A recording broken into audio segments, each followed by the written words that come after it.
Hi everybody, I'm Ilgar Guo.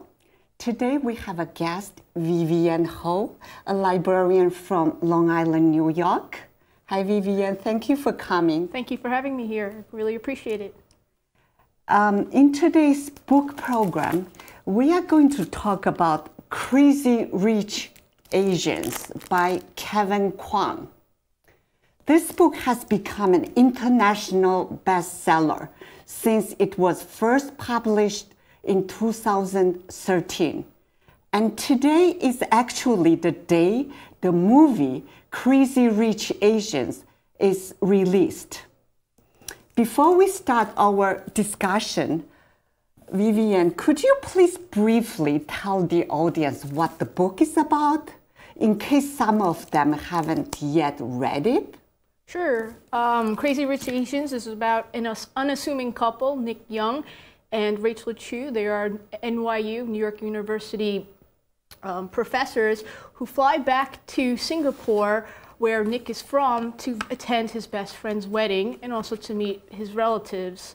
Little does Rachel know that Nick happens to be from one of the wealthiest families in all of Singapore, as well as the richest family, as well as the most eligible bachelor. Once there, all this chaos assumes because of the wedding and the family drama and everything like that, and the relationship really gets tested as they go through family dynamics and the politicalness of all this rich and elite people. It's really an interesting story.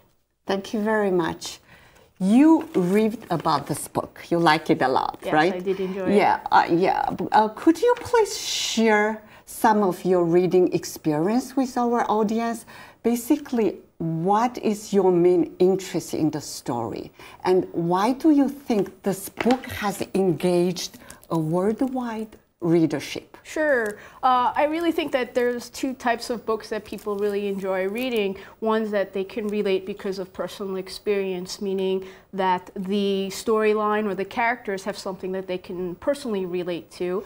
And also there's the other extreme where there's a storyline that's so surreal that it's only that they can reach it through an imaginary or fantasy world. And in particular, this book kind of gives you a little of both worlds, meaning that there's a little bit of realistic in terms of the characters, and there's also these outrageous people and the wealth of these people that really engage the reader to read it. It's somewhat humorous and light and does touch upon some of the Asian stereotypes in that manner, but it's funny and really a light, enjoyable read overall. I think it's a light read, yes. To me, this book certainly provides a world of fantasy where the readers can experience something beyond their imagination. I agree, yes. Right. But I don't know if the non-Asian readers can relate to the main characters because of strong Chinese cultural elements deeply rooted in the characters' upbringing. So I don't know if they could get that part, like totally understand the story or the culture. So my next question to you is, we Chinese American readers, regardless if we, our parents, or even our grandparents are originally from Singapore, Taiwan, Hong Kong, Malaysia, or mainland China, we can always find many cultural similarities described in this book, right? Even though the story setting is mainly in Singapore. But how do you think the Asian American readers growing up here can relate to this culture, especially when it comes to family and the wealth? Sure. For me personally, I was born here and I'm Asian American as well. And I think the character that I relate most to is probably Rachel. She's from New York. Well, she's not from New York, but she kind of was from California, but she's Asian American. She grows up and she goes into Singapore not knowing what to expect. and having to be immersed not only into a family culture. Chinese tradition is very strong. Family is very important, and as you see through the book, the grandmother in the story is very strong, a strong character. The mother of Nick is very strong, and so that's something that I think most Asian Americans, if you grow up here with a generation of parents or grandparents that are from a somewhat different culture that grew up in Asia, you can kind of relate to that a little bit. And the expectation. So anywhere you go, there's always expectation when you first meet your potential in-laws, let's say, or families of your significant other, that there's always going to be something of an expectation that you're not good enough, or there's always somebody better. So that's the struggle that Rachel has, and something that I think a lot of people can identify, and especially in the book where there's a wedding, and I think a lot of people who go to weddings understand the stress of that, as well as all the tension and drama that comes with a wedding. Yeah, they have high expectation from Rachel. Exactly. And in this particular case, it's also even more so because it's this wealth, the fact that these people the can social status in Singapore. And the fact that like people can drop $300,000 as if it was $30 is a little bit different. So yeah, definitely. I just want to make two quick comments. According to Chinese tradition, when it comes to marriage, there is a Chinese saying. It's called, in Chinese, it's 门当户对, meaning perfect match.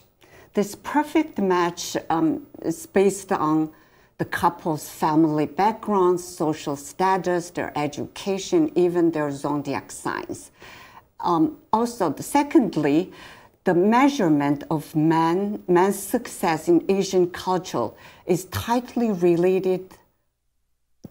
associated with their financial well-being.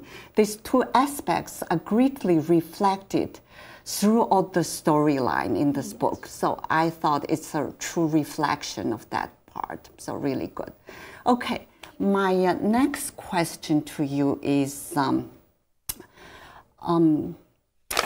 so after realizing the ridiculously extravagant lifestyle of Nick Young's family and his relatives, where money, power, jealousy, lies play dominant roles, what do you consider the most valuable thing in life? That's a really good question. I think that most people would welcome that kind of money. However, it does bring on a whole set of new problems. I don't think anybody would not want to have that kind of wealth, but when you come to deep down and understanding the relationships and the people, it's about trust, it's about love, it's about your family bonds. I think those are the things that are really more important to everybody, especially to me and most people, I think, and that you realize that all the materialistic things are great, but what your quality of life is and what brings you the most happiness really is your family bonds and your relationships and how those develop, that you can't really buy those things. Rather, they're kind of earned, and, you know, I know there's a saying that the best things in life are free, excuse me, but yeah, I do believe that those are the things that are really important. Of course, health, but yeah, those I think are what makes your life more meaningful, and it's not so much the materialistic things. So I'm so glad you think that way. I hope our audience will all agree with you that the materialistic things are not the most important thing in life, right? Yes. So now, do you have any questions for me? Yes, actually, I understand you were lucky enough to be able to preview the movie of Crazy Rich Asians. This is the cover of the movie title, yes. Right. So I was wondering, what are your thoughts of it? Did it do justice to the book? Your comments on the movie? Yes, I was lucky to see the preview showing of this movie last week. Actually, it's for this program.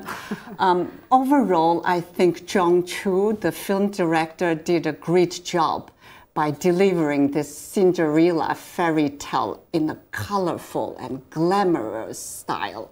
The movie tries to change the stereotype of Chinese characters from the typical kung fu or martial arts movie images to beautiful, charming, smart, and romantic, wealthy Chinese characters. It's all Asian cast, correct? Yeah. So in that way, I think the movie is successful. But somehow I felt the movie falls a little short because the degree of intensity and craziness in the movie is less in comparison with the book. And I was also surprised to see in this typical Hollywood movie, and all the actors and actresses are Asian. Right. So I'm not used to see that. It felt like the movie was made in China or some other Asian country. But generally speaking, I did enjoy it, and I highly recommend it to everybody. So I'm sure since you like the book so much, you are so anxious of watching it, right? Yes, I am. And the good thing is that if you want to read it and you want to know more about the book, there's actually 2 additional books. It's actually a trilogy, and the other 2 are Crazy Rich Agent, China Rich Girlfriend, and Rich People Problems. So hopefully they're just exciting and the buzz for them that they'll make movies for those as well. So good. That's the trilogy. Yes. Like 3 books. Correct. Yeah, unfortunately, I only read the first one, so I'm going to read the rest too. I think we are going to wrap it up. Yes. Thank you very much for having me. I appreciate it. I'm sure there's so many other things we can discuss, and we can just keep going on and on. I think we can leave the discussion to our audience. After they read the book or watch the movie, they may have a lot to say. Yes. Right?